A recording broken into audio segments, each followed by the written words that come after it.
सामीन सामीन गिरामी अस्सलाम वालेकुम, आदाब। जैसा कि आप सब इस बात से रोशनास हैं कि जो हमारा रोज़ा लेक्चर हुआ जिसमें डॉक्टर तलवार न्याज़ी साहब थे, उन्होंने आपको लिटरेरी यानी अदबी गोशा के मकासद के बारे में बताया। उन्हीं मकासद को हम आगे रखते हुए अपनी लेक्चर सीरीज़ की जो दूसरी कड़ी है, वो कराने जा रहे हैं।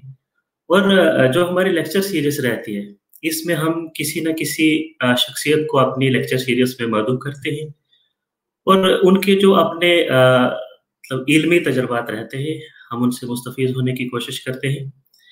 इसी कड़ी को आगे बढ़ाते हुए आज हमारे साथ अपना जो हिमाचल सेंट्रल यूनिवर्सिटी है उसके वाइस चांसलर प्रोफ़ेसर केसी अग्निहोत्री सर जुड़ रहे हैं। और प्रोफ़ेसर अग्निहोत्री सर हमारे साथ खिताब देंगे the Gujjar and Bakarwal the real saviour of forest को लेकर। मैं आपको प्रोफ़ेसर केसी अग्निहोत्री सर का मुख्तसर तारफ़ कराता चलूँ कि प्रोफ़ेसर केसी अग्निहोत्री सर अपना हिमाचल प्रदेश सेंट्रल यूनिवर्सिटी के वाइस चांसलर रहने से पहले पंजाब स्कूल एजुकेशन के वाइस चेयरमैन रह चुके हैं और वो पिछले 3 दहाइयों से एकेडमिक्स में अपनी खिदमत अंजाम दे रहे हैं। इसके अलावा वो डॉक्टर बी.आर. अम्बेडकर चेयर के चेयरमैन भी रह चुके हैं। अलावा अज़ी वो 15 से ज़ायद किताबों के मुसन्निफ़ भी हैं। इन्होंने अपने दौर इक़्तिदार में यानी कि 2015 से लेके अब तक वो अपना हिमाचल प्रदेश सेंट्रल यूनिवर्सिटी के वाइस चांसलर हैं और उन्होंने अपने टेन्योर के दौरान वहाँ पे मुख्तलिफ कोर्स शुरू किए, जिन कोर्स में उन्होंने part time PG diploma course शुरू किया, जिनमें उन्होंने जे.एंड.के स्टडीज़ को रखा, अम्बेडकर स्टडीज़ को रखा, ट्राइबल स्टडीज़ को रखा और दीन दयाल स्टडीज़ को रखा। और इसी के साथ 2 सर्टिफिकेट कोर्स भी शुरू किए जो कि गुजर हिस्ट्री, कल्चर और लैंग्वेज पर मबनी है। इससे सर का अंदाज़ा होता है कि वो गुजर कल्चर के बारे में कितना ज़्यादा इंटरेस्ट रखते हैं। सर का मैं वेलकम कर के हमारे इस प्रोग्राम में अब सर आपके बीच आएंगे और अपने हालात का इज़हार करेंगे। मोस्ट वेलकम केसी अग्निहोत्री सर, हमारे व्यूअर्स आपके साथ जुड़ चुके हैं। अब अपने कीमती वक़्त जो आपने हमारे लिए निकाला, अपने ख़यालात हमारे सामीन के सामने रखे। Most welcome sir. इरफाज भाई, बहुत-बहुत शुक्रिया आपका भाई, बहुत-बहुत धन्यवाद। आपने इस लेक्चर सीरीज में मुझे भी आमंत्रित किया और एक प्रकार से यदि मैं कहूँ कि गुज्जर समुदाय से मेरा संपर्क 2 स्तरों पर रहा है। एक जिसको अकादमिक कहा जा सकता है, जिसका उस लेवल पर तो कोई भी भाई आदमी किसी चीज की स्टडी करके उसका माहर हो सकता है, उसमें महारत हासिल कर सकता है। ये कोई इतना बड़ा काम नहीं है कि दूसरा व्यवहारिक स्तर पर, प्रैक्टिकल स्तर पर जिसको मैं कहता हूँ, उसको मैंने शायद पहले भी कहा था कि मेरे माताजी का जो गांव है वो सारा एरिया, गांव क्या वो सारे का सारा जो इलाका है पंजाब में, जो शिवालिक रेंज का इलाका है, उसमें भी बहुत बड़ी संख्या में गुज्जर समुदाय के लोग रहते हैं। तो ये गढ़शंकर और बलाचौर का जो एरिया है हिमाचल के साथ ही लगता है, अब वो पंजाब में है और वो सारा गुज्जर समुदाय का, जिसको कहना चाहिए मेजॉरिटी वहाँ गुज्जर समुदाय के लोगों की है। तो बचपन से ही मेरा आना जाना रहता था। तो गुज्जर समुदाय को समझने के लिए और जिसको कहना चाहिए कि थोड़ा आत्मीयता का भाव जिसको कहा जा सकता है, इस प्रकार का भाव मेरे मन में रहा। और तीसरा एक बात जो और है, गुज्जर को जो विषय आपने अभी रखा ही है कि ये जंगलों के जो बचाने वाले हो सकते हैं, वो गुज्जर समुदाय, गुज्जर बकरवाल कहिए वो एक ही बात है। देहरादून के आसपास जो गुज्जर रहते हैं उनको वन गुज्जर कहते हैं। तो वन गुज्जर शायद इसलिए कहते हैं वन में रहते हैं, जो जंगल में रहते हैं। तो जो हमारे हिमाचल में चंबा में और कांगड़ा में और जम्मू कश्मीर में भी ये पूरा जो इलाका राजौरी पुंछ का है, ये तो इलाका लगभग बहुत बड़ा इलाका गुज्जर समुदाय का है, लेकिन कश्मीर में भी बहुत बड़ी संख्या में गुज्जर रहते हैं और जम्मू में भी केवल राजौरी पुंछ में नहीं, नीचे तक भी, जिसको आप कहिए कि ये कठुआ है और बड़ी संख्या में भी गुज्जर समुदाय के लोग रहते हैं। तो कुल मिलाकर जाने वैसे तो देखा जाए तो भाई केवल गुज्जर जम्मू कश्मीर या चंबा या हिमाचल प्रदेश में थोड़ा रहते हैं। पंजाब का जैसे मैंने जिक्र किया, पंजाब से आगे आप हरियाणा में घुस जाओ तो हरियाणा में भी गुज्जरों की बहुत बड़ी संख्या है। और कुछ लोग जी तो सर। ऐसा भी मानते हैं कि ये अहीर, यादव और गुज्जर कहीं ना कहीं जी इनको एक ही स्तर पर जोड़ा जा सकता है कि इंटरकनेक्शन है कहीं ना कहीं तीनों का। जी जी लेकिन आप हरियाणा जी से फिर आगे निकलो, राजस्थान में गुज्जर बहुत बड़ी संख्या में रहते हैं। ये आपका जो जी। दौसा का इलाका है, दौसा का इलाका तो है ही गुजरों का इलाका एक प्रकार से। और फिर गुजरात जी में सर। चले जाइए, बहुत से लोग तो ऐसा मानते हैं कि भाई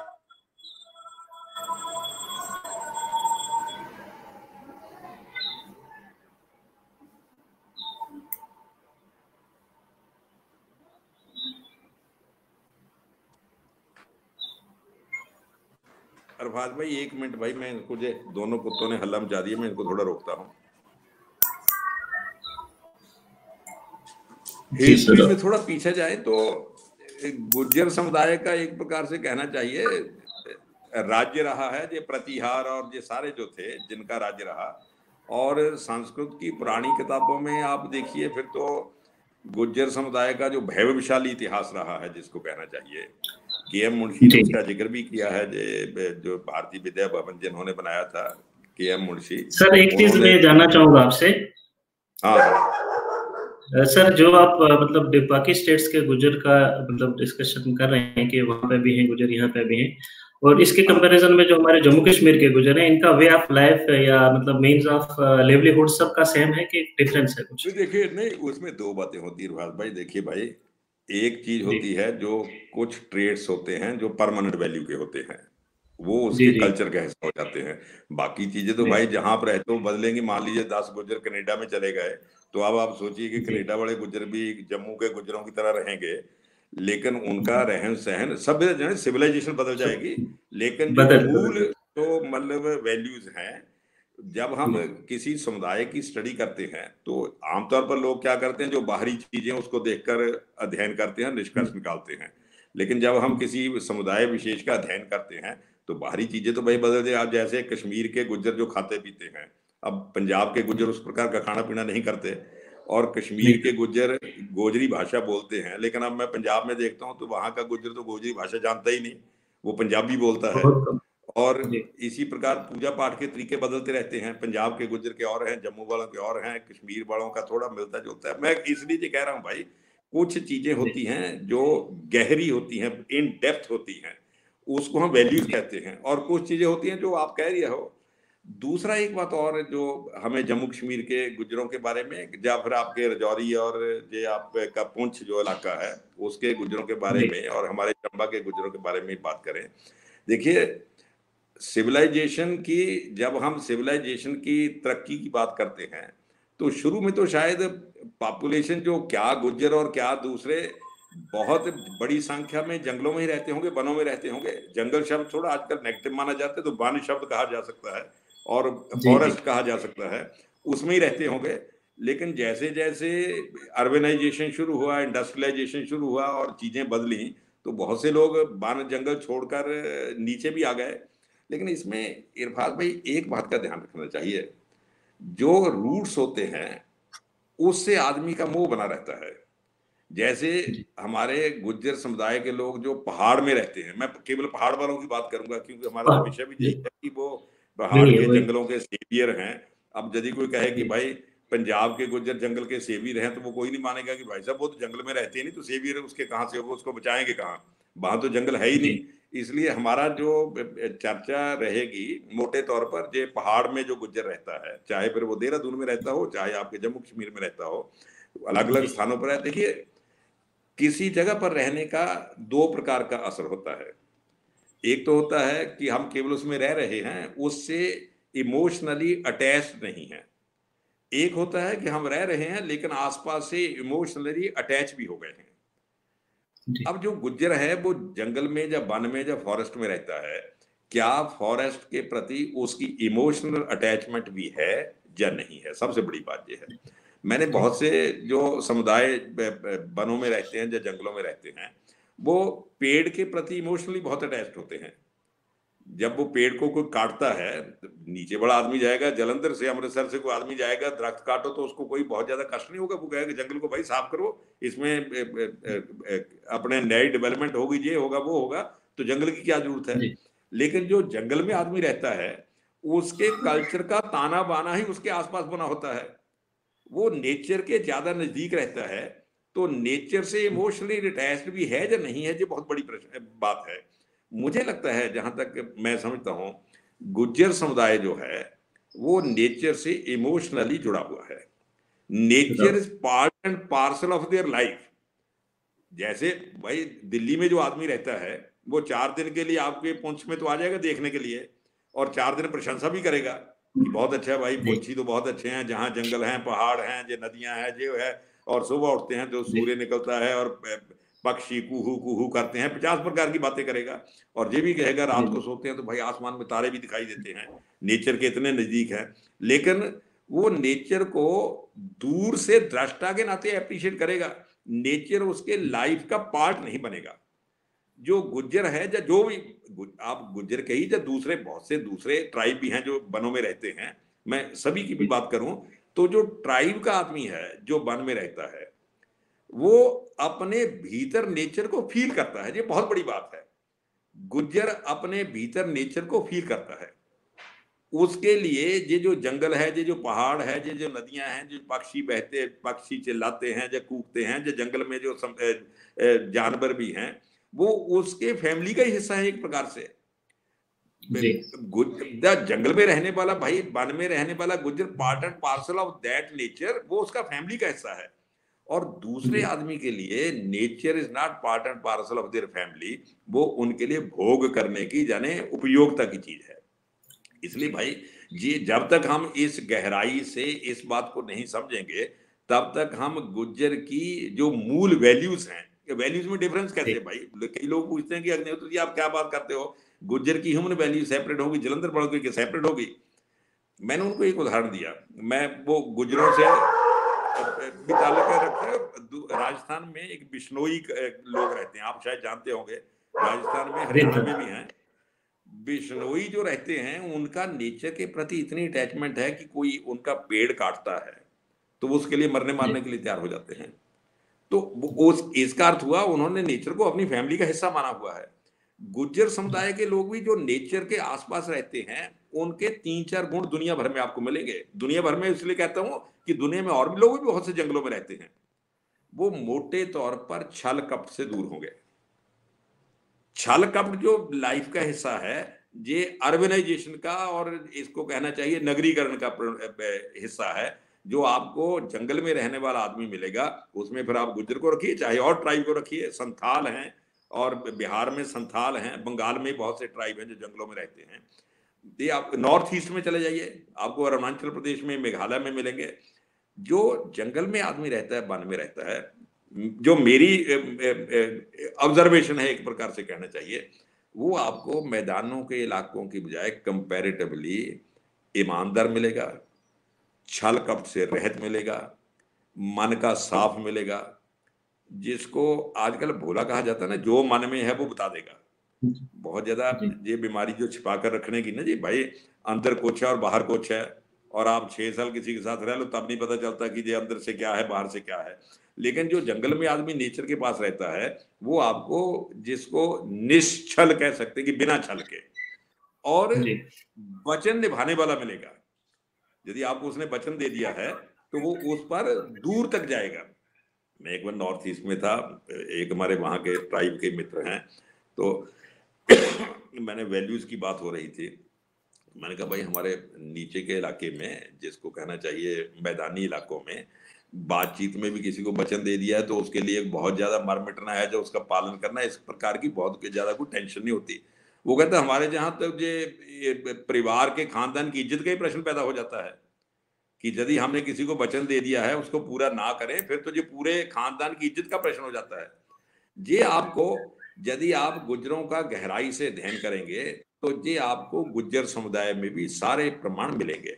लेकिन अब भाई समस्या जो सबसे गड़बड़ हो रही है, जिसकी ओर मैं समझता हूं हमें ध्यान देना चाहिए, जिस वक्त अंग्रेजों का जहां शासन हुआ तो उनके लिए जंगल जो थे वो एक प्रकार से जहां की वेल्थ का हिस्सा था, उस वेल्थ को कैसे समेटना है, इसलिए उनके लिए जंगल लूट का साधन थे, और जो लोग जंगलों में रहते थे वो उनके परिवार का हिस्सा था। इसलिए अंग्रेजों के आने के बाद जंगलों का जिस प्रकार से नाश हुआ, और उनके जाने के बाद भी जो सरकारें आई उन्होंने जंगलों को एक प्रकार से आर्थिक समृद्धि के रूप में देखा कि भाई जंगलों को यदि काटा जाएगा, जंगलों का जो अथाह संपत्ति है उसका उपयोग किया जाएगा, तो नीचे मैदानी इलाकों में आर्थिक संपन्नता आएगी। ये दृष्टिकोण बहुत खतरनाक था। इसका अर्थ क्या हुआ, लोगों ने पूछा कि भाई साहब ऐसा क्यों कर रहे हो, जंगलों को क्यों काट रहे हो, जहां तो लोग रहते हैं और इतने शताब्दियों से रहते हैं। उन्होंने कहा नहीं, ये जो लोग हैं ये विकास नहीं इनका हो सका जंगल में रहने के कारण, हम इनका विकास करना चाहते हैं, तो इसलिए सारी जो विकास का जो मॉडल है नीचे वाला वहां भी लागू करना चाहते हैं। लेकिन आप मुझे बताइए, विकास का जो मॉडल गुज्जरों के एरिया में लागू किया जाएगा कि वो दिल्ली वाला विकास का मॉडल हो सकता है? विकास का कंसेप्ट ही दोनों का अलग अलग है। गुज्जर के लिए विकास का कंसेप्ट दूसरा है और मैदानी इलाके वालों के लिए विकास का कंसेप्ट दूसरा है। लेकिन जो गुज्जरों का राइट्स थे जंगलों में, फॉरेस्ट में, वो गवर्नमेंट ने एक प्रकार से धीरे धीरे धीरे उनसे छीनने शुरू कर दिया है। तो भाई गुज्जर को या और भी किसी ट्राइब को, एसटी जो भी जंगल में रहता होगा, उसको लगता है कि हमारे डोमेन में इलीगल दखलंदाजी हो रही है। इसलिए मैं इस बात को, जो 2006 में फॉरेस्ट राइट्स एक्ट एक आया था, और उसने बहुत सी जो जंगल में रहने वाले लोग थे, जो गुज्जर समुदाय के भी थे और दूसरे समुदाय के भी लोग थे, उनको बहुत से राइट्स दिए कि जंगल पर फर्स्ट राइट आपका है, और दूसरा जो राइट कहना चाहिए, जब उसका उपयोग करने का अधिकार जो है वो दूसरे समुदाय को नंबर 2 पर है, नंबर 1 पर नहीं है। तो इससे जंगलों में रहने वाले लोगों का, मैं बार बार गुज्जर शब्द का इसलिए प्रयोग कर रहा, भाई वो राइट सबके लिए बराबर ही है, चाहे गुज्जर है, चाहे संथाल है, चाहे बिल्कुल फॉरेस्ट ड्वेलर्स। जो भी जंगल में रहता है, भाई हमारे हिमाचल प्रदेश में गद्दी रहते हैं, तो इसलिए उन पर भी वही लागू होता है। लेकिन उससे लाभ क्या हुआ भाई, आपने हमारे गुज्जर समुदाय के लाइफ, मैं उसको लाइफ या कल्चर के अंदर कहता हूं, आपने जो पेनिट्रेशन की थी, दखलंदाजी की थी, और दखलंदाजी उसके विकास के लिए नहीं की थी। आप मान लीजिए मेरे बारे में दखलंदाजी करते हो, तो मैं पूछता हूँ कि इरफाज भाई जी सारा काम किस लिए कर रहे हो, आप कहते हो जी आपको विकास आपका करना है, आप बड़ी दुखी हो, सुख सुविधा नहीं है, हम आपको सब सुख सुविधा प्रदान करना चाहते हैं। लेकिन वो सारा जो जंगलों को काटा जा रहा था वो मेरे लिए नहीं किया जा रहा था। मुझे तो यदि थोड़ा बहुत मिलता तो बाई प्रोडक्ट मिलता था। कई बार होता है ना, आप कारखाना किसी एक चीज का लगाते हो तो उस का जो प्रोडक्शन है वो आपको जाता है, थोड़ा बहुत बाई प्रोडक्ट भी हो जाता है, क्योंकि कारखाना आपने किसी एक चीज का लगाया है, जो रेजिड्यू बचता है उसका भी थोड़ा बहुत उपयोग हो जाता है, वो फिर उनके हिस्से आ जाता है। तो अभी तक जंगलों की मैनेजमेंट के जितने एक्ट बने हुए थे, जो ब्रिटिश पीरियड के बने हुए थे, हमने थोड़ा बहुत उसमें जैसे कमीज पड़ जाती है ना, हम थोड़ा बहुत धागे से सी लेते हैं, तो उस प्रकार पैबंद लगाकर हमने उन्हीं जंगल एक्टों को लागू किया होता। उससे क्या हो रहा था कि जंगल में रहने वाले लोगों को रेजिड्यू मिलता था और उसका ज्यादा लाभ दूसरे लोग उठाते थे, जबकि फर्स्ट राइट हमारा था जो जंगल में रहते थे, और सेकंड राइट रेजिड्यू दूसरे को मिल सकता था। लेकिन मैनेजमेंट इस प्रकार की हुई कि रेजिड्यू हमारे हिस्से आया और प्राइम चीज दूसरे के हिस्से गई। और तीसरा इसने बड़ा नुकसान जो किया भाई, ये खास करके गुज्जर समुदाय और हमारे हिमाचल में गद्दी भी उसी प्रकार का काम करते हैं, क्योंकि गुज्जर समुदाय के ज्यादा लोग तो निरंतर चलने फिरने वाले लोग थे। उनकी संपत्ति तो उनकी भेड़ बकरियां थी, गाय भैंस थी, जो भी थी, तो उसको लेकर एक जगह से चलते थे। अब भाई एक जगह से एक जगह मैं परमानेंट रह तो नहीं सकते, जब बर्फ पड़ जाती तो मेरी गाय भैंसे भेड़ बकरियां जो मेरे पशु वो कहाँ से खाएंगे, फिर मैं उसको लेकर नीचे आता हूँ। नीचे मैदानी इलाकों में उन दिनों अच्छी घास होती थी, वहां उनको चराता हूँ, फिर उसके बाद वापस वहां जाता हूँ। तो मेरा जीवन तो निरंतर एक प्रकार से जिसको याजावर वृत्ति कहना चाहिए, घुमक्कड़ वृत्ति कहा जा सकता है, घुमक्कड़ वृत्ति है। अब मेरा लाइफस्टाइल भी उसी प्रकार का है। लेकिन जब आपने जंगलों के जो चिरांद थे, अब आप हैरान हो गए, मैं केवल जस्ट उदाहरण के लिए कह रहा हूं, ये जो बड़ा चौर जिसकी मैं बात कर रहा हूं, जब मैं छोटा था तो वहां क्या होता था कि 2-4 लोग सारे गांव की जो गाय थी उसको लेते थे और सुबह जंगल में चराने के लिए निकल जाते थे। 2-2 4-4 रुपए लेते होंगे उसका, तो शाम तक जंगल में, पानी के भी जंगल में छप्पड़ वगैरह होते ही थे, तो वहां पानी पीती थी और शाम को वापस आ जाती थी। अब मैं वहां जाता हूं तो चरांद को तो छोड़िए, अब वहां है ही कुछ नहीं, सब जंगल काट दिया। अब वहां खेती होती है जी और खेत बन गए जी हैं। तो अब जी भाई जी। गुज्जरों सर का सर एक लाइफस्टाइल चीज। और प्रकार का है। हाँ, जी जी। सर मैं गुज्जरों का ये कर रहा था लाइफस्टाइल डिस्कस। इरफान जी जी। है, सर गुज्जरों जैसे का आप बता रहे हैं लाइफस्टाइल ना और कि प्रकार। मतलब। हाँ जी। हाँ जैसे आप बता रहे हैं सर कि अर्बनाइजेशन आने की वजह से वो चीजें खत्म हो रही हैं, जैसे आप बता रहे हैं गाय को चराने ले जाते थे, ऐसा था वैसा था। तो अब इसी तरीके से बहुत सारे गुजर जो थे वो अपना मतलब जो था जैसा उनका पुराना था वो छोड़ रहे हैं। तो क्या हाँ। उससे उनके लिवलीहुड पे भी इम्पेक्ट आ रहा है? नहीं देखो, दो बातें इरफान भाई, एक बात सर ध्यान में रखनी चाहिए। जी समय निरंतर चलता रहता है, समय कभी नहीं जी रुकता। और जब समय चलता है तो बहुत सी चीजें नई आती हैं। जी जो समुदाय तरक्की करते हैं वो समय के अनुसार चलते हैं, समय के अगेंस्ट रुक नहीं जाते। लेकिन समय के अनुसार चलेंगे तो आगे चलते रहेंगे। जो समय के को देकर रुकता है, जो उसको चैलेंज करता है, तो हमारे यहाँ इसीलिए कहा जाता है कि काल जो है, काल को समय भी कहते हैं, टाइम को काल भी कहा जी। जाता है, काल को मौत भी कहा जाता है। एग्जैक्ट। कि जो एग्जैक्टली। काल है वो इतना बलवान है, जो उसके सामने खड़ता है वो मरता है, जो उसके साथ चले जाता है वो तरक्की कर जाता है। आप यदि कोई एग्जैक्टली। कहे कि भाई दो 1500 में ऐसा था, 1400 में ऐसा था, 1600 में ऐसा था, आज 2021 में ऐसा क्यों नहीं है? देखिए एक बात ध्यान में रखिए, प्राचीन से मोह रहता है हर एक को। आप भी अभी, जी आप भाई रिसर्च स्कॉलर हो, लेकिन जब आपकी उम्र थोड़ी ज्यादा हो जाएगी, फिर आपके जी आगे भविष्य कम होगा, भूतकाल ज्यादा होगा। तो फिर आप भूतकाल की ओर देखेंगे, क्योंकि आपकी टोटल अच्छा, पूंजी भूतकाल होगी। जो बच्चा जी 15-16 साल का है उसकी पूंजी फ्यूचर है, वो सदा फ्यूचर। फ्यूचर की बात करेगा।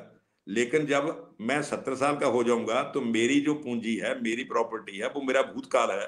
फिर मैं पीछे मुड़ मुड़ कर उसकी प्रशंसा करूंगा। हर आदमी अपनी पूंजी की प्रशंसा करता है, दूसरे की क्यों करेगा? फिर मैं अपने बच्चों को बताऊंगा हमारे वक्त में ऐसा होता था, बहुत बढ़िया होता था, आज तो गड़बड़ हो गई है, ऐसा हो गया है, अब तो कुछ नहीं जी रहा। सर वही ये वही हर बात समाज वही के साथ बात। होता है, केवल जी सर मैं वही केवल बात आपसे गुज्जर कर रहा हूँ समाज कि। के साथ नहीं, जी हर समाज के साथ होता है। लेकिन अब जो नई परिस्थितियां बनी हैं, इसलिए गुज्जरों का जो आज जिसको आप लाइवलीहुड कह रहे हो, क्या उस पर जी असर पड़ा जी है या नहीं पड़ा है? देखिए दो बातें होती जी हैं। एक तो है जो ट्रेडिशनल चीजें हैं, जिस पर आज तक गुज्जर चलते थे।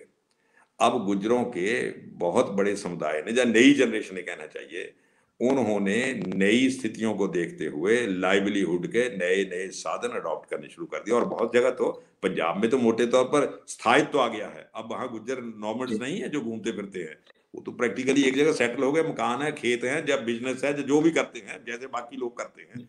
देखिए परिवर्तन तो आएगा आएगा, परिवर्तन को कोई नहीं रोक सर। सकता। लेकिन एक इरफाज भाई ध्यान में रखनी चाहिए, परिवर्तन से नई अपॉर्चुनिटी भी आती हैं और जी कुछ अपॉर्चुनिटीज खत्म हो जाती हैं।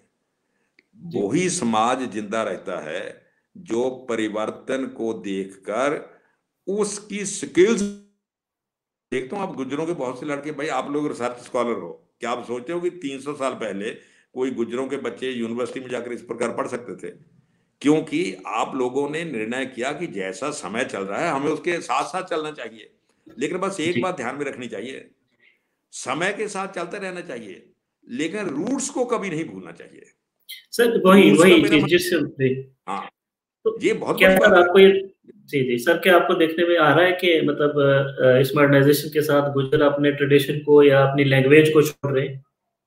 हाँ देखिए मैं यही कह रहा था इरफाज भाई, मैंने शुरू में कहा भी, मुझे कई बार इस बात का बड़ा दुख भी होता है और मैं फील भी करता हूँ कि एक तो भाई गुज्जर समुदाय बहुत दूर दूर तक फैला हुआ है। एक बात ध्यान में रखनी चाहिए, जब हम जी कई बार चर्चा करते हैं ना, तो हमारे सामने गुज्जर समुदाय का मर्द अपना एरिया ही होता है।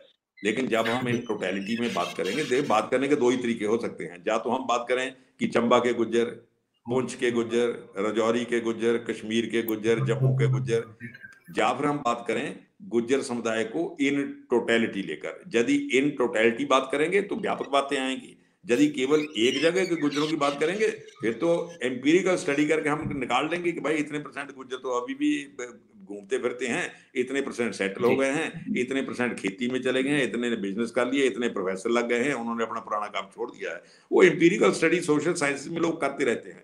लेकिन मैं इसको जनरलाइज ढंग से देखता हूं कि गुज्जरों ने बहुत परिवर्तनों के बावजूद भी अपने मूल स्वभाव को कुछ सीमा तक बचा कर रखा हुआ है। लेकिन भाई वो सुरक्षित तभी रहेगा यदि हम अपनी भाषा को भी बचा कर रखें। यदि हमने अपनी भाषा को छोड़ दिया तो आप समझिए लोकगीतों से कट जाओगे, लोक संस्कृति से कट जाओगे। जो फोक कल्चर होता है ना, ये किसी भी समाज का सबसे बड़ा पूंजी होती है। जब हम फोक कल्चर से कट गए, अच्छा इसमें एक और नुकसान है, एक समुदाय के बच्चे जब पढ़ जाते हैं वो अपने फोक कल्चर को छोटा मानना शुरू कर देते हैं। फिर उसको जिसको हम एरिस्टोक्रेटिक कल्चर कहते हैं ना, एलीट कल्चर कह देते हैं, उसको आभिजात्य कल्चर भी कहा जाता है। कि जब मान लीजिए मैं गुज्जर हूं, मैं पढ़ जाता हूं, मैं वाइस चांसलर लग गया हूं, अब मुझे लगेगा जो गांव का गुज्जर आता है और गोबर की गंध आती है और जिस भाषा में वो बोलता है मैं भी उसी भाषा में बात करूं, फिर मुझ में और उसमें फर्क क्या हुआ? फिर मैं एक एलियन कल्चर अपने ऊपर ओढ़ लूंगा, क्योंकि उससे डिफरेंट भाई अदरवाइज जो गांव का गुजरा है और मेरा मैं भी गुजरूं पर मैं वाइस चांसलर लगे हूं, वो गांव से मुझ में डिफरेंस क्या है? तो डिफरेंस दिखाने के लिए, लेकिन ये बड़ी खतरनाक बात है, ये आर्टिफिशियल डिफरेंस है। देखिए कोई कुछ हो सकता है, लेकिन बेसिकली मैं यदि मानूं कि मैं गुज्जर समुदाय का व्यक्ति हूं, गुज्जर समुदाय के व्यक्ति के नाते मेरी दो जो भूमिकाएं हैं, एक तो मैं I am human being like others, एक तो सामान्य चीजें सभी में है, एक गुज्जर समुदाय होने के नाते मेरे खास ट्रेड्स हैं, मेरा खास कल्चर है। खास कल्चर का मैं ये नहीं कहता कि बिल्कुल ही कंपार्टमेंटलाइजेशन है कि भाई जो मेरा कल्चर वो कम वक्त और किसी का है ही नहीं, लेकिन मोटे तौर पर फिर भी यदि आप गहराई से देखोगे तो आदमी डिफरेंशिएट कर लेता है। जैसे मैं भाई, आप छोड़िए, आप है पुंछ के, कोई है रजौरी का और हमारे कांगड़ा के गुज्जर, तो बातचीत करके एक दो डिफरेंस इससे ही पता चला, अच्छा जब पुंछी गुजरा भाई इनका तो ये गुण है, दूसरा कहता है अच्छा जी कांगड़ा के गुजरा इनका भाई ये गुण है, उसमें भी कुछ ना कुछ डिफरेंस आपको दिखाई देगा। लेकिन हम अपने, जैसे मैंने कहा इरफाज भाई, ये हम सभी को ध्यान रखना चाहिए, हम अपने मूल वैल्यूज को ना छोड़ें, और हम यदि प्रकृति से प्रेम करना जो हमारा परिवार का हिस्सा है, मुझे लगता है अब गुज्जर भी नेचर से धीरे धीरे दूर हटता जा रहा है, नेचर से, और नेचर से डिटैच हो रहा है। ये सबसे बड़ा जिसको कहना चाहिए संकट है इसका हमें, लेकिन ये ऐसे संकट होते हैं जिसको लेकर कोई हम मूवमेंट नहीं चला सकते। ये भीतर के संकट हैं, दो प्रकार के संकट हैं। एक संकट होता है बाहर का, कपड़े ऐसे पहनना चाहिए, खाना पीना ऐसा करना चाहिए, वो तो आप मुझे ट्रेन कर सकते हो भाई, भोजन कैसे बनाना है, कैसे खाना पीना, मैं ट्रेन हो जाऊंगा। एक है भीतर का, भीतर के संस्कार परिवार से आते हैं, परिवार में समाज से आते हैं। तो एक जो सामाजिक हमारी इंटीग्रिटी है, इंटीग्रल अप्रोच जो हमारे समाज, गुज्जर समाज हो चाहे गद्दी समाज हो चाहे संथाल समाज हो, वो संस्कार हमें परिवार से और समाज से मिलेंगे। और मुझे लगता है कि अभी तो देखिए, फिर आई एम ग्रेटफुल कि गुज्जरों में अभी भी परिवार नाम की संस्था टूटी नहीं है। नहीं तो आपने देखा जो ऑर्गेनाइजेशन से तो परिवार की संस्था टूट रही है, गुज्जरों में जो अभी भी अपने मूल ट्रेड्स बचे हुए हैं, उसका कारण यही है कि परिवार नाम की संस्था अभी गुज्जर समाज में केवल ऐसा नहीं कि टूटी नहीं, बड़ी सशक्त है, बहुत ताकतवर है। ठीक है, अब शहरों में थोड़ा बहुत ऑर्गेनाइजेशन के असर के कारण डिल्यूट हुई होगी, लेकिन अभी भी बहुत डिल्यूट नहीं हुई है। ये ट्रेड्स हमें बचा कर रखने की जरूरत है। और मुझे लगता है ये फॉरेस्ट राइट्स एक्ट जो आया है, ये हमें, हमारे जो जंगल हैं, पहली बार इस एक्ट ने कहा है कि वो सबसे पहले हमारे हैं, उसके बाद जलंधर वालों के हैं। जो जंगल में रहता है फर्स्ट राइट उसका है, शामला जमीन का कैसे उपयोग करना है, इसमें जो उपज होती है उसका कैसे उपयोग करना है, जो सबसे पहले राइट हमारा है। ये बहुत, इसका बहुत गहरा प्रभाव पड़ेगा और हमें इससे जो लाभ मिलते हैं हमें जम्मू कश्मीर में भी वो उठाने चाहिए। लेकिन भाई होगा इससे उल्टा, मैं आपको बताऊं, मैं इस होगा उल्टा, होगा क्या, कई बार बहुत से जो तेज लोग होते हैं वो हमें आगे करके कब्जा खुद कर लेंगे। जी जी जी, क्योंकि जो राइट मिला तो मुझे है, गुज्जर को मिला है या गुज्जर समुदाय को मिला है, लेकिन गुज्जर समुदाय लोग कहते हैं ना भाई गांव के लोग हैं, जंगल के लोग हैं, सीधे साधे लोग हैं, तो जो तेज लोग होते हैं वो सीधे साधे को ढाल बनाकर कब्जा खुद कर लेते हैं, बोर्ड बाहर दूसरे का लगा देते हैं। गुज्जर को जी जी इस एक्सप्लॉइटेशन का शिकार नहीं होना चाहिए। और फॉरेस्ट राइट में शायद जम्मू कश्मीर में तो पहली बार मिले हैं, बाकी हमारे पंजाब में तो पहले भी वहाँ मिलते थे, इंटरवल पर में आया पंजाब, जी जी हाँ, पर पंजाब में मिलने का लाभ कोई नहीं, वहां जंगल है ही नहीं, तो अब उसमें लाभ क्या मिलना, नुकसान क्या होना। लेकिन इसका लाभ, जी फॉरेस्ट राइट एक्ट का लाभ तो भाई उन्हीं गुज्जरों को मिलेगा जो जंगलों में रहते हैं। सर अब जो सर जी सर जो बनियाना हाँ है वो मतलब जी, तो वो मतलब लोअर रेंज में रहते हैं, जैसे जम्मू में भी ऊपर अगर पहाड़ है तो नीचे बनियारा रहते हैं, तो उधर भी मतलब वो जंगलों पर ही डिपेंड है वहाँ उनका। तो क्या मतलब दूसरी स्टेट में भी ऐसा है सर? क्योंकि ऐसा नहीं है कि सिर्फ नहीं ऐसा माउंटेन्स जी नहीं, उस उसमें इरफान भाई जैसा है भाई, पहले बहुत से गुजराबी भी पंजाब में जी पशु लेकर जाते हैं चराने के लिए, शायद गर्मियों में जाते हैं जब ऊपर बर्फ पड़ जी जाती है तो नीचे चराने के लिए जाते हैं। और पहले आज जी से लगभग 40-50 साल पहले, 50 साल तक तो मेरे ध्यान में है ही, बहुत सी एरिया ऐसा होता था जो चरांदे होती थी, चराने के लिए होता था।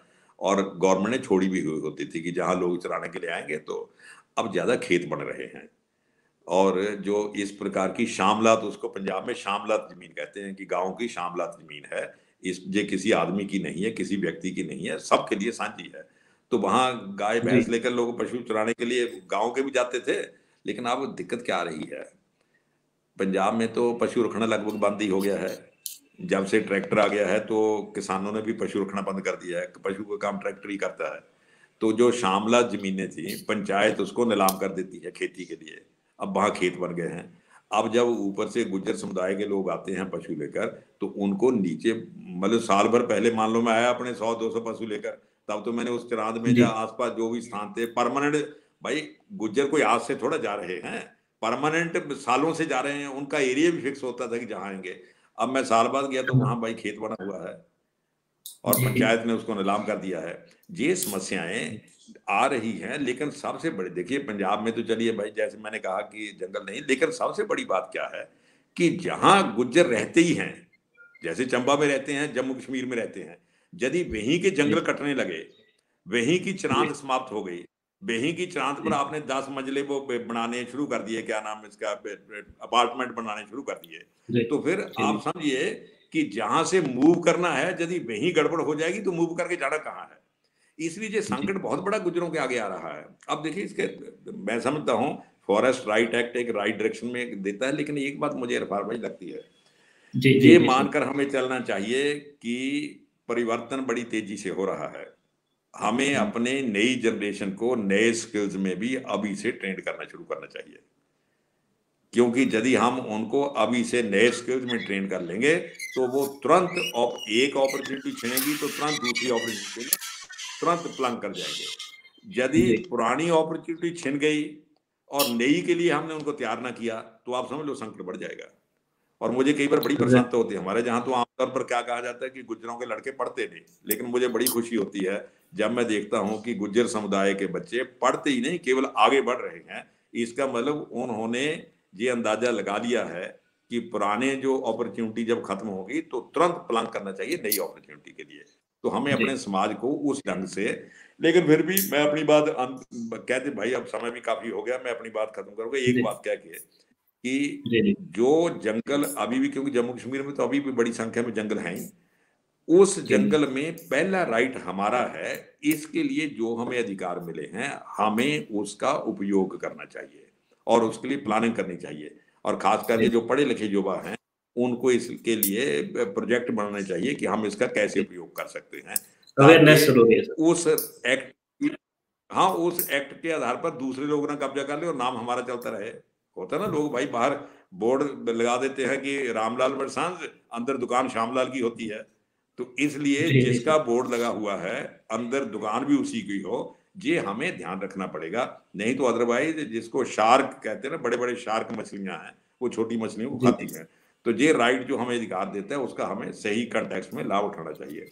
आप लोगों ने एक अच्छी तो बहस शुरू की है, और मैं समझता हूँ इससे लोगों को जोड़ना चाहिए और अपने समुदाय के लोगों को इससे जागरूक भी करना चाहिए। लेकिन एक बड़ी बात जी इरफाज भाई, मैं भाई आप सोशल साइंटिस्ट यदि हो, मुझे पता नहीं, you are from life sciences और सोशल साइंसेज और physical I am from sciences, political science, लेकिन पॉलिटिकल साइंस।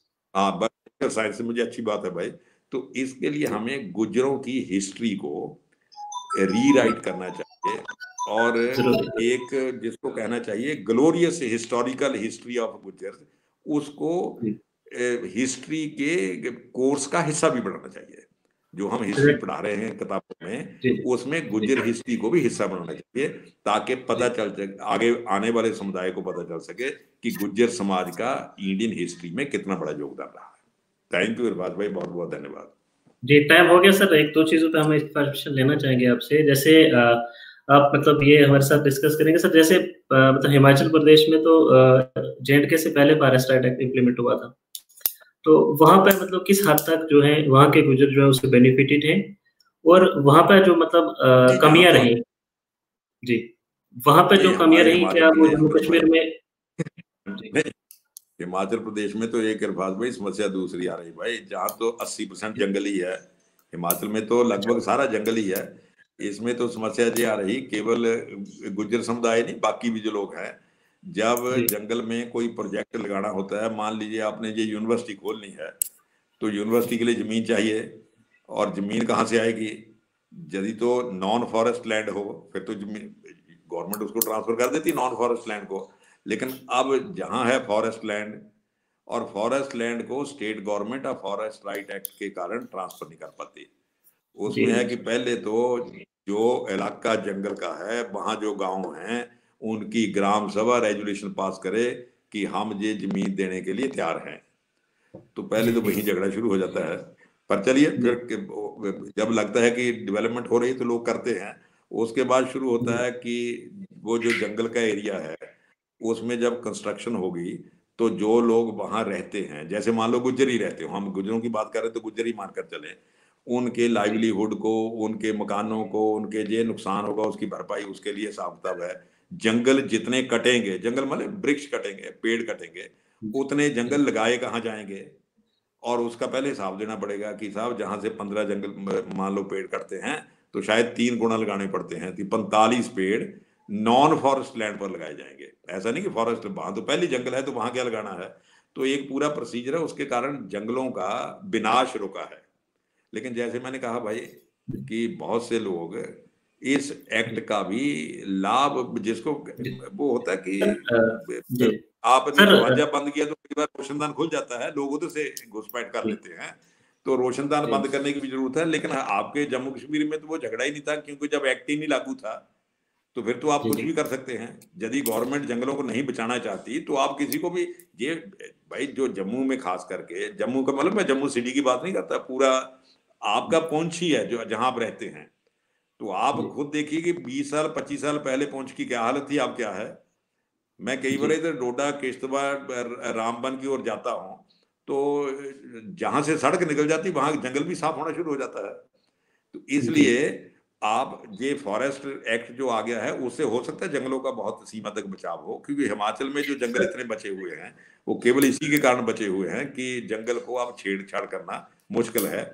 लेकिन असली बात जो इससे जोड़िए, जंगल बच भी जाए, गुज्जरों के लाइवलीहुड पर संकट नहीं आएगा, ये मानकर नहीं चलना चाहिए। क्योंकि कारण एक और है, जैसे जैसे समय बदलता है, लोग पढ़ते हैं, तो और 50 प्रकार के काम करने के लिए रुचि होती है भाई।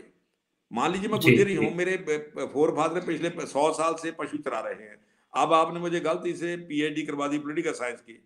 अब क्या आप सोचोगे मेरे मन में और 50 एवेन्यूज आएंगे कि अब भाई मैं पशु जी क्यों चराऊंगा, मैं तो लेक्चरर लग सकता हूँ। या लेक्चरर नहीं लगा, कोई आईएएस का पेपर ही दे सकता हूँ गलती से, उसमें पास हो गया तो डीसी लग सकता हूँ। अब कोई मुझे कहे कि अग्निहोत्री जी आप अपना खानदानी पेशा क्यों छोड़ रहे हो? भाई खानदानी पेशे का मतलब ये नहीं होता कि मुझे उससे चिपके ही रहना है। यदि मुझ में योग्यता और प्रकार की, तो मुझे और एवेन्यूज, गुज्जरों के लिए भी बहुत से नए एवेन्यूज खुल सकते हैं। उसके लिए गुज्जर समाज को तैयारी करनी चाहिए। लेकिन तैयारी करनी चाहिए एग्जैक्टली चाहे सर। जंगल जी छोड़ भी दें, जंगल से बाहर भी आ जाएं, लेकिन मूल ट्रेड्स नहीं छोड़ने चाहिए। आई एम जी स्ट्रेसिंग ऑन दी मौलिक जो मूल ट्रेड्स हैं, basic trades and basic culture and basic जो हमारी मातृभाषा है, उसको नहीं छोड़ना चाहिए। जिस दिन वो छूट गई, जी तो आप समझ लीजिए जैसे समुद्र में मछली गुम हो जाती है, वैसे समुदाय गुम हो जाएगा, फिर उसकी पहचान खत्म हो जी जाएगी। इससे हमें बचना जी चाहिए। सर लास्ट में सर आपसे एक सजेशन लेना चाहेंगे कि मतलब अगर फॉरेस्ट राइट एक्ट को इम्प्लीमेंट करना है जेड के अंदर, तो मतलब क्या सजेशन रहेगी कि किस तरीके से बेहतरी से इसको इम्प्लीमेंट किया जा सकता है? देखिए, इसमें एक तो हमें लगता है कि क्योंकि जम्मू कश्मीर में तो फिलहाल जो एसटी में आता है मोटे तौर पर गुजर ही आता है, और तो शायद कोई अभी शायद ये आपके वो पहाड़ी को मिल गया दर्जा कि नहीं मिला अभी? पहाड़ी को तो शायद एसटी का दर्जा भी नहीं मिला है या मिल गया है? हाँ, तो अभी मोटे तौर पर गुज्जर है। नहीं सर, हाँ, पहाड़ी तो नहीं है ना। बाकी तो मोटे तौर लद्दाख पर नहीं है। जम्मू कश्मीर में गुज्जर ही मोटे तौर पर एसटी में आता है। बाकी थोड़े बहुत वो गद्दी हैं, सिप्पी हैं, उनकी संख्या भी बहुत थोड़ी है, लेकिन मोटे तौर पर अब इस एक्ट को इम्प्लीमेंट करवाने के लिए हमें अपने ग्रामों में ग्राम सभा को सशक्त करना पड़ेगा, क्योंकि इस एक्ट में मूल अधिकार ग्राम सभा के पास ही है। वही सारे निर्णय करेगी कि इसका किसको राइट देना है, किसको नहीं देना है। ग्राम सभा को यदि दूसरे लोगों ने खरीद लिया, मान लीजिए भाई जो पैसे वाले लोग हैं, 50 प्रकार के लोग हैं, यदि उन्होंने ग्राम सभा को खरीद लिया, तो आप समझ लीजिए कि फॉरेस्ट राइट के एक्ट के तहत हमें जो अधिकार मिले हैं वो अधिकार बिक जाएंगे। ग्राम सभा को सशक्त करने की जरूरत है। और मुझे इस बात का बड़ा दुख होता है कि अभी जम्मू कश्मीर में पिछले 40-50 सालों से आप इसकी, मैं तो रादर कहता हूँ कि जो स्टूडेंट ऑफ पॉलिटिकल साइंस, किसी पॉलिटिकल साइंस या सोशियोलॉजी या सोशल वर्क के स्टूडेंट उस काम में लगाना चाहिए कि पिछले 50-60 सालों से गुजरों के नाम पर कितने लोगों ने जंगलों की जमीन पर कब्जा कर लिया है। वो जमीन जो गुजरों की है, जब गुजरों की है कि मान लो ये नहीं कहते कि उनके नाम पढ़ा लिखा हुआ है जब कोई रजिस्ट्री हुई है, लेकिन ट्रेडिशनली फॉरेस्ट एक्ट ने तो माना ही है कि जो जंगल में रहता है फर्स्ट राइट उनका है। तो गुज्जर का फर्स्ट राइट है, लेकिन जंगलों का पूरा जो दोहन हो रहा है, एक्सप्लॉयटेशन हो रही है, वो दूसरे लोग कर रहे हैं।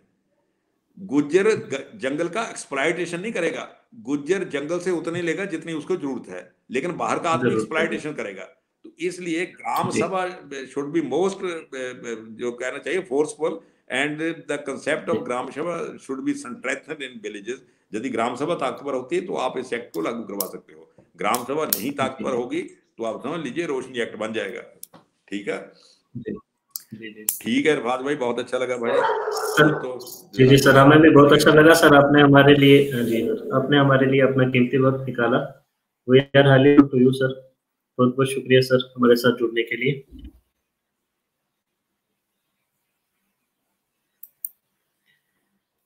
सामीन, हमारा आज का जो लेक्चर था उसको हम कहीं पे इख्तिताम पज़ीर करते हैं, और आप सबका बहुत बहुत शुक्रिया कि आपने हमारे साथ जुड़े और अपने इस प्रोग्राम को कामयाब बनाया। Thanks a lot.